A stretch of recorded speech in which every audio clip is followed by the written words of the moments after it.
Mr. Millennial, we have limited time and resources this morning. What do you have us into? Ducking hole.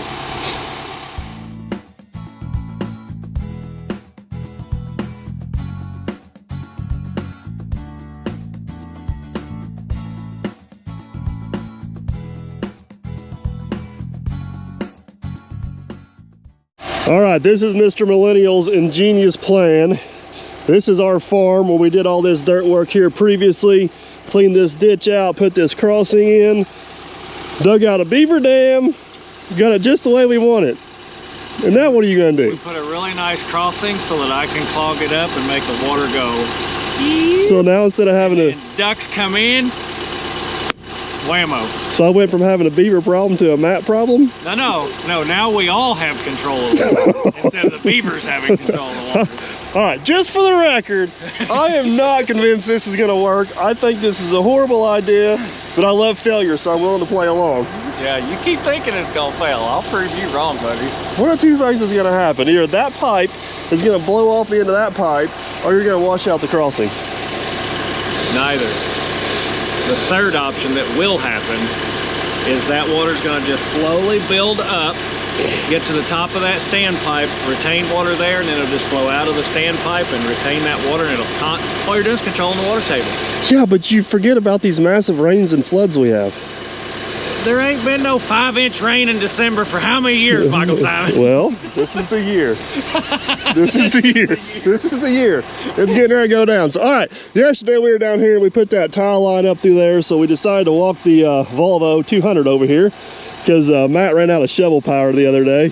Ran out of shovel power because you put the pipe 2 foot in the water. Well, I put the pipe on the bottom of the ditch where it belongs. Actually, Aaron put that. All right, what's the plan? We got stuff to do this morning. Well, not for sure how you're going to change the water table, so we have two options. I dug around the pipe already, I just can't dig out below it because I'm this deep in the water trying to do that. So if you can change the water table and I get the dirt out. I can't change the water table because there's a hump in the ditch down there and it's in the trees. And I don't want to take the new machine down there in the trees. Well, then the only other option is to push that on this pipe with that machine. Is it deep enough right there? Well, I dug down below the pipe, I just can't get under the pipe. Well, I got a great idea. Why don't you hold that up there and I'll just give her a big old shovey-wovey and we'll see what happens. You're gonna make my stand. The chances of me getting wet are about none, the chances of you getting wet are pretty big. Yeah. All right, let me remove the ribbon. It's gonna be fine, Matt. Yeah. It's gonna be fine. I just want to keep pointing out that I am going to go on record that this is a bad idea. Great idea. It's a bad idea. Great idea. Bad idea. I hope you kill some ducks. I do too. There is going to be a lot more videos of this on Matt's channel, so if you guys want to jump over to his channel and That's see the NYA Millennial, not Mr. Millennial. aka Mr. Millennial. This looks like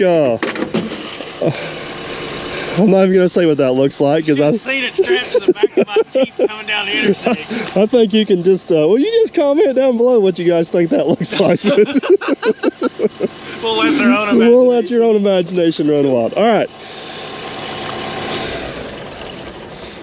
Hey, it's got the auto shut-off feature. Yes, it does. That means you've been talking for 3 minutes. Volvo got tired of waiting on you. I'm actually standing down here doing something. I know, and I'm enjoying every minute of this because I don't really have any skin in this game. I am strictly here for entertainment purposes this morning. Well, if you'd have been here last time, you'd have got a lot of entertainment because you'd have seen this man's anger rise really high. I got a feeling we might see that before it's over with. Nope. Oh, it's gonna go, ain't it? I told you I dug it out. You just need a little shovey. I might have just the machine for your shovey. I just hope it doesn't take a 200 size excavator every year for me to put this pipe on, Michael Simon. Well, that's gonna get expensive. I hope them ducks pay good. Exactly. All right, what's the plan? You just want me to smack it and drive it up on there? I don't want you to smack it. I want you to put swing pressure against it and slide her up on it. Well, lucky for you, the old Volvo's got some finesse. There you go. Oh, hold on, you're rolling your O-ring over here. I'll get down there and help you, but it looks cold and wet. That's why I'm wearing waders. Did I mention it's like 12 degrees this morning? All right, let's do this. I'll help you. He has two goals here. Don't break the pipe and don't break me. The way this is supposed to work is the end of the pipe was able to just accept this bell. You have two objectives. Don't break the pipe and don't break me. I'm just saying not get you wet. Look at this. Yeah. Well, I'm wearing waders, so you just do whatever you want there, buddy. Right, here we go.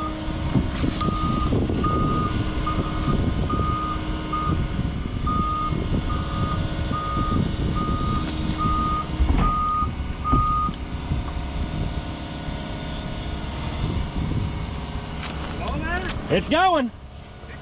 Keep going. Keep going. Keep going. Keep going. Keep going. Keep going. Keep going. It's on. What'd I tell you there, buddy? Huh? That's what it's all about. Now I just need you to straighten it up. It is straight. No, it's not. Pull it towards you a little bit.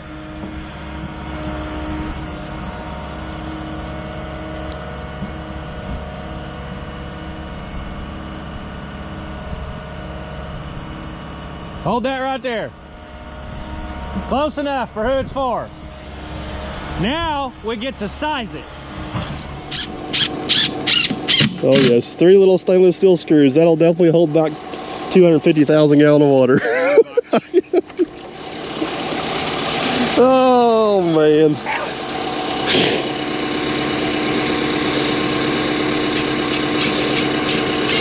Now, I will say this, the only sucky part is I can't see where that rib is, so I'm hoping that I hit the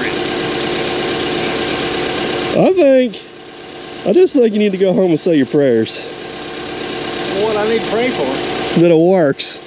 What I need to pray for? That it works. I don't know what I need to pray for.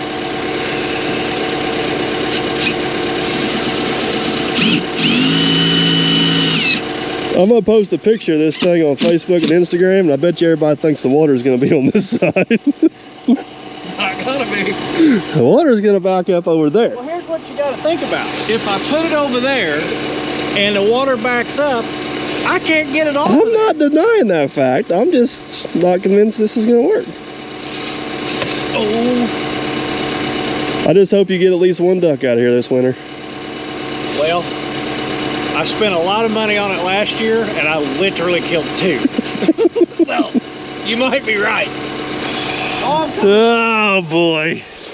All right, so Matt came down here and surveyed this out the other day and's got us some flags set up in there. It actually starts spreading out in the fields once we get up there a little bit farther. Basically, the water's gonna be a foot below our crossing here. He's got his laser set up. So now we're gonna cut the pipe off. It's gonna be pretty low. Yeah. You go right there between those two. Rib. All right. I'll switch your tools.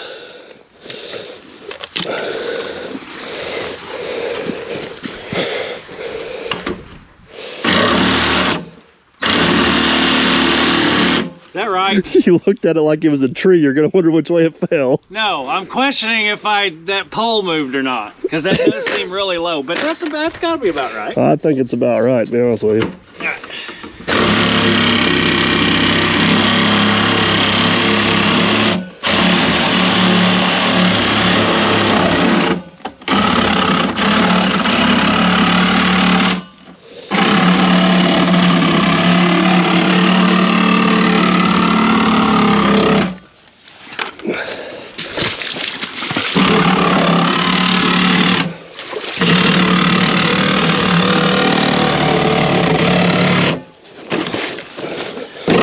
I mean, if it's too low, you can always weld it back together later. Or just couple it back together. There you go. There's a standpipe for the ducking hole.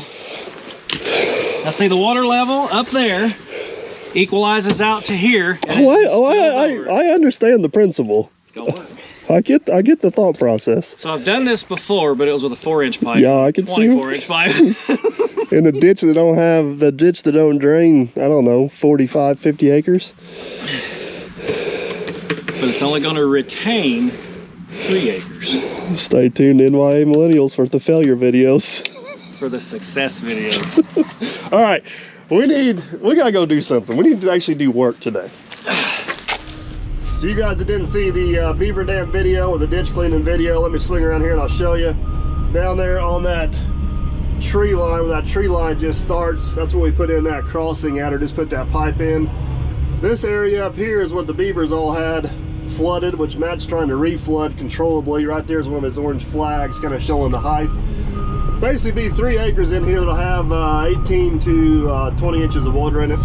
I'm not a duck hunter, but apparently that's what you need to go duck hunt. The Ohio River's right here. There's a duck preserve right across the river on the other side of Kentucky. So usually it works out pretty good for them. But anyways, we're gonna track across the property line. This is our property. We cleaned the ditch out on. Then we went up and cleaned the ditch out across the neighbor's property. And we're actually gonna jump back across onto our property again. This ditch keeps going, and clean out as much as we can. The weather is supposed to turn here this afternoon. They're calling for a bunch of rain. And it's supposed to get really cold and snow. So I don't know how much time, how far we're gonna get, but weather's nice now. We got the equipment, we got the time. We're gonna go for it. All right, so that's the ditch we cleaned out for like a mile, all the way up through there. We cleaned out right to that side of the highway. It comes underneath the highway, kind of goes catty corner across this little inside corner. That used to be access into our field. The equipment got too big. It probably just needs to be removed. But I think we need to jump the machine over and dig this little knot out right here. I think that'll help the state highway more than it'll help us. Oh yeah. Then we're gonna jump on the other side and start hauling some mud. You want to tell them what our bet is, our second bet? Oh, there's a different failure today that actually may happen as a failure. Well, I see you left the truck. Don't put any diesel fuel in the truck. So Bubba Dump's fuel tank's got a leak, and after this job it's going to the shop to get the leak fixed, and it's almost on empty. And I told Matt not to put any fuel in the truck because we want the tank and empty. I said with where it's at, it's gonna start sputtering within 2 loads. We'll see. I think it's gonna die. I like how you left the truck running to make sure it stays burning. Absolutely. I'm smarter than the average bear. Well, good news, the 200's got plenty of fuel. All right, let me sneak over here, yank that back, and then we'll jump back across the ditch and start hauling. I think we're gonna take this and just throw it up there in that corner. I think that's a great idea.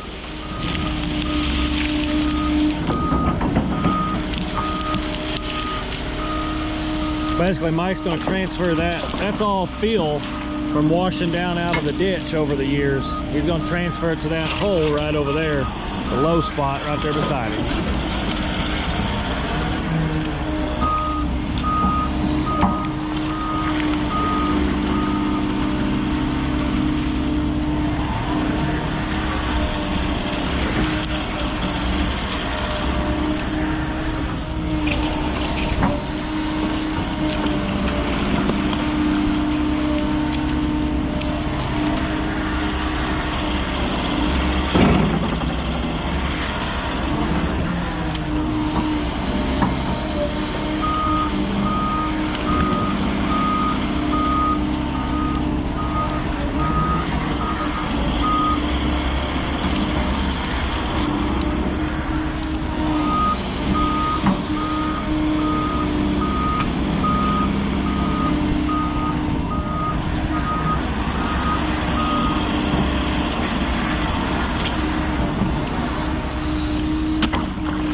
I was just sitting over here thinking to myself, well, thank you, DP. You're just sending some more water my way. I appreciate that. Look at that water coming out of that crawfish hole right there, you see it?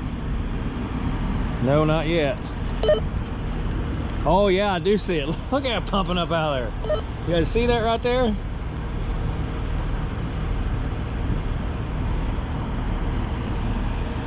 Alright, but you're gonna crawl underneath that highway and clean out that ditch culvert. I think that's as good as it's gonna get.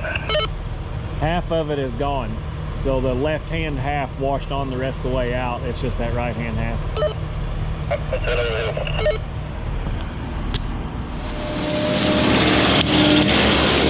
There's a washout right here. You guys can see that drop off. Cleaning out the bottom of that ditch all the way up through there. Get over here through the weeds.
Don't take long to get a truckload, that's for sure.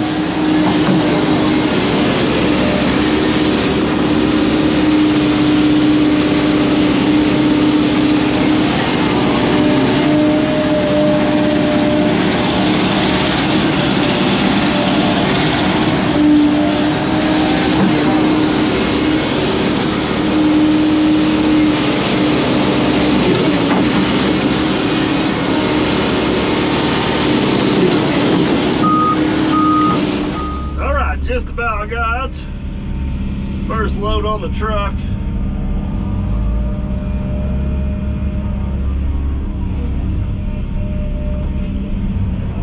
I'd like to take this dirt across the road where we piled up all that others, but I don't want to make that big a mess on the highway this morning, so I think we're just going to haul it up to the other end of this field. We got a spot up here where we can stockpile it. Kind of the same principle, we can get back to it later if we need to, because it will make some good topsoil eventually.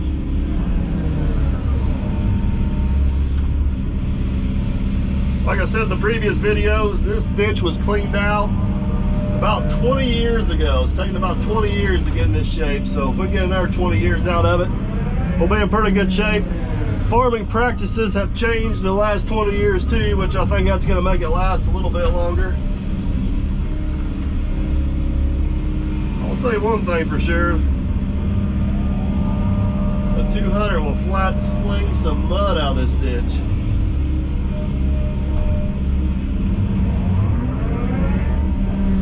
This is probably going to be the last project with the 200. Probably going to be the last project with the 200 before we send it back. Kind of curious what your guys' thoughts are. You've seen me run this machine and several others. I've kind of got my thoughts about it. I'll share with you here at the end of the video, but comment down below. Let me know what you guys think. Throw one more scoop on Matt. Get him on the road. Guess he's technically going to be on the field, but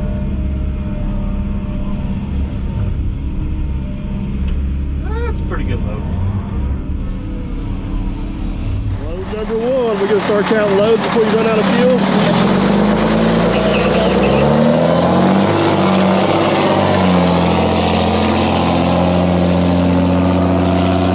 There you go.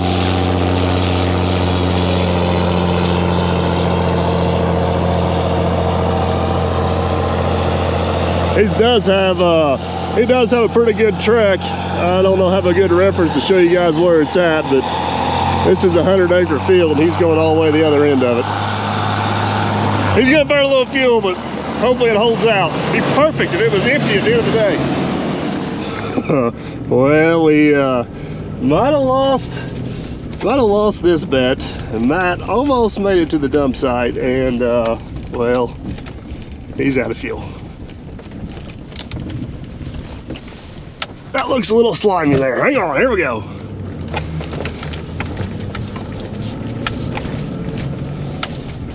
We got about 15 gallon on the truck. Hopefully that'll be enough to get them up and going. Like I said, I don't want to put too much fuel in the truck. As soon as this job's over, we're gonna pull the fuel tank off and fix it. But gotta keep the truck running, I guess. Such a battle. Ooh, that's slimy. I tried to tell you we should have put fuel in it. One of these days you're gonna learn to listen to me. You said, Wasn't even one! I think you sabotaged me. Wasn't that yesterday's video where you spent all day trying to sabotage it? No! Maybe the leak in the tank's getting worse than we thought. It all leaked out. No! It was so low it had nothing to leak. I'm pretty sure this truck runs on air half the time. Yeah, I don't know how I use any fuel at all. I'm here to tell you, that's a heavy load, and that's a long trip. Hope Bubba's gonna stretch your legs today, huh? Yes, he is. All right, well, let's get her filled up and we'll get her primed up. Hang on. Don't be making no excuses out there. Hey, Don't be making I don't think you ran out of, well, you ran out of fuel, but not in the tank. I think the fuel filter stopped up. That's what I'm going with. Hey, if it dies again after we get it started, I'm still right. Cranker. Come on, baby. He's alive. He's back moving for now. We'll see what. So you guys notice Matt's got to put the fuel cap back on. Hopefully, don't lose it.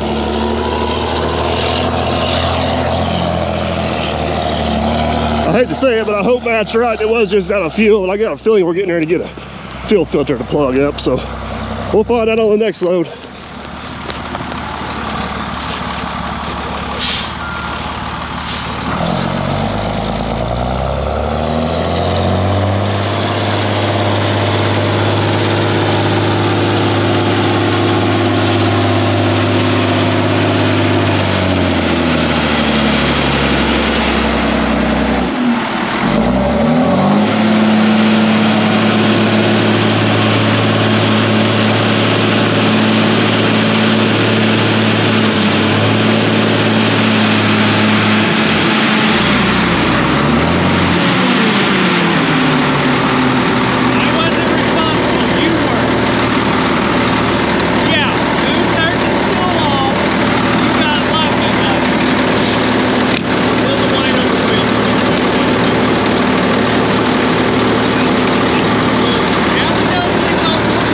I'll see you on the other end.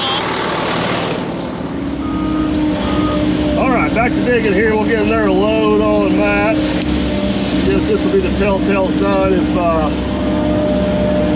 got a fuel filter issue or we're just out of fuel. Hopefully we're just out of fuel. We'll keep on trucking.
All right, got them out loaded again. Let's see if we can make it without running out of fuel this time.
guess you're just out of fuel. It wasn't the fuel filter. You made it.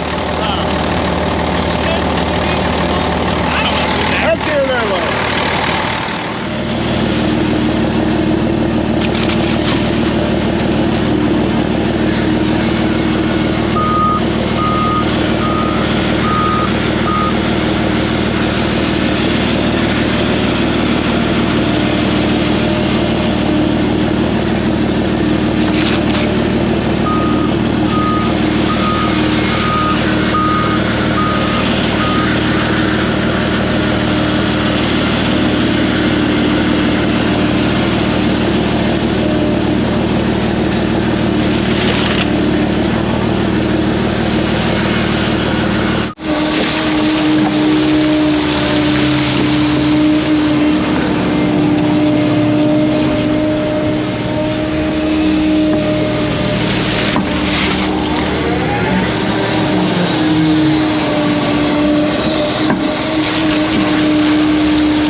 Well guys, unfortunately all good things have got to come to an end. Just check the radar. Looks like the weather's going to move in a little sooner than anticipated, and we need to make sure we're hauled out of here before we get in trouble and getting mudded in, which also means unfortunately our demo time on the Volvo EC200 is also coming to the end.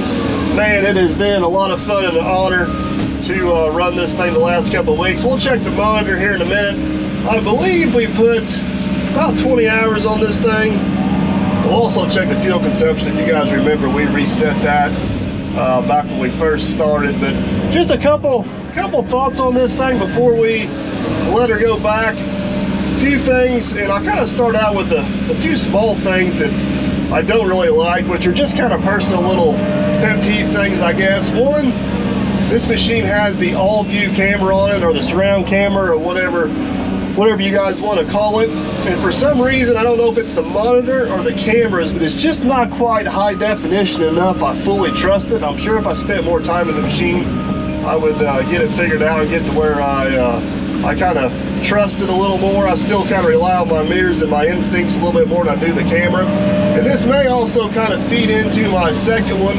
Even going back to owning my Volvo 140, I never was a huge fan of the monitor in these machines, which I do like the operating system. I like the way they got everything set up in the monitor. It's just the monitor itself and the disconnect between the monitor and the keys, because it's not touchscreen. But I think that's all pretty much a moot point, because I'm pretty sure Volvo's kind of revamping that and redoing it all anyway, so I don't want to harp on it too much. But there is a lot of things about this machine I really do like. Starting with the cab, these things are probably, I've sat in a lot of excavators, and sitting back in this one reminds me of how comfortable these things are to run. Visibility is outstanding. The way the operator station is set up is just perfect. Everything is pretty much within reach. I don't know what they do different, or what the deal is with the suspension seat and the way it all works, and the adjustability into it, but a huge fan of all that. I think we got Matt full. Sent him on his way. But most importantly, how does it dig? That's what you get an excavator for, right? How's it dig? And this thing here, I have been extremely impressed with in the way it operates. You guys that run excavators all the time, you'll probably understand what I'm saying, but it is definitely faster and much more responsive than what I'm used to running. Very, very smooth machine to run. I have no complaints about that whatsoever. If it's lacking anything, and it's not going to be much, but if it's lacking anything, it's going to be just a little bit of brute strength. It's hard to tell down there. It's not set up the exact same way as what I'm used to with the thumb and the coupler. I guess it's got the coupler. And there's enough differences, it's hard to pinpoint what it is. I feel like it's lacking I'm talking just a little bit of strength. But it makes up for it in the speed and the finesse. It is a very, very smooth, comfortable machine to run. Doing stuff like this where you're like flicking mud around and stuff, it is super nice. No complaints whatsoever. The real question is, would I buy this machine? And if I did buy this machine, would I have been happy with my purchase? And after running this thing the last couple of weeks and putting over 20 hours on it, there is no doubt if I would have purchased the Volvo 200, I would have been pleased with it. I will admit, I have enjoyed running this machine a whole lot more than I ever did that Volvo 140 I had. And that's just kind of a side note, guys. You know, you get into one size machine with the manufacturer, and it may not be your favorite. That don't mean they're the same all the way across the board, because this beast is a totally different animal than what I was used to running. And I think Chris even talks about that a little bit between their 160 and his 250 and 200. So, like I said, it's been a lot of fun, and I have enjoyed it. Can't thank you guys enough for watching the videos, which allows us to do this. And can't thank Volvo enough to allow us to do it. So let's check the motor here real quick and see where we're at as far as hours and fuel consumption. Like I said, it's not a big deal. This is just kind of what I'm talking about. None of this is touchscreen, so to do anything on the monitor, you got to use this keypad. Once you get it figured out, it works pretty good, but I feel like I'm looking here, looking here, looking here, looking here, and it's just a personal thing. But we will go into, where's it at? Vehicle, there it is, vehicle information. So we got this machine with 30 hours. We got 51.2 on it, so about 21 and a half hours. There's your fuel consumption right there, 3.6. That is slightly more than what I'm getting on the 210, but keep in mind this machine has auto shutdown on it, so if it idles more than 3 minutes, it shuts itself off. So every time it's running, it's pretty much working. The 210 does get some idle time on it, and I have seen fuel usage on it close to that number, so I don't think they're too far off from each other, to be honest with you. Either one, honestly, it's pretty good for this size machine. So let's see if we can sneak one more load out of here, and we're going to call this one.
Figure we'd make the last load count.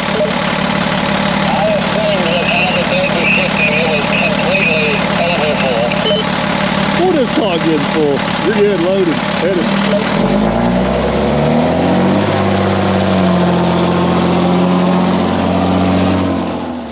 Well, guys, like I said, we didn't get as far as what we'd like to, but at least we got a start on it. Anything's better than nothing, especially this time of year. Even if you get a half day, you got to take advantage of it. So happy we got done what we got done. But like I said before, unfortunately, the Volvo 200 is going to have to go back. I am going to be a little bit sad by that. It's been a pleasure running this thing the last couple of weeks, and I'll have to say, I'm actually pleasantly surprised about how much I like it and how well I took to it. I was a little worried when we started off with a rock job, not knowing how it was going to do without a thumb on it, but it did great. It didn't really slow us down at all, that's for sure. So, but comment down below. Let me know what you guys think about this thing. Did it did something that really impressed you, or did you see something you didn't like? I'm kind of curious what your guys' thoughts are, especially you guys that run excavators all the time. So can't thank you guys enough for watching, so I get cool opportunities like this. Can't thank Volvo enough for trusting me with a brand new piece of equipment out here in the mud and beating around on rocks and everything else. So huge thanks to those folks. But we're gonna go back, get the low boy, get this thing hauled out of here, track shoveled, give her a nice bath and a spit shine, top her off with fluid so we can get her shipped off, and then probably try to give Bubba a bath so we can get it up to the shop. So stay tuned for those videos. Hopefully you guys enjoyed. If you did, give it a big old thumbs up. If you haven't subscribed already, I'd consider doing that. That way we can catch you on the next one. Later, guys.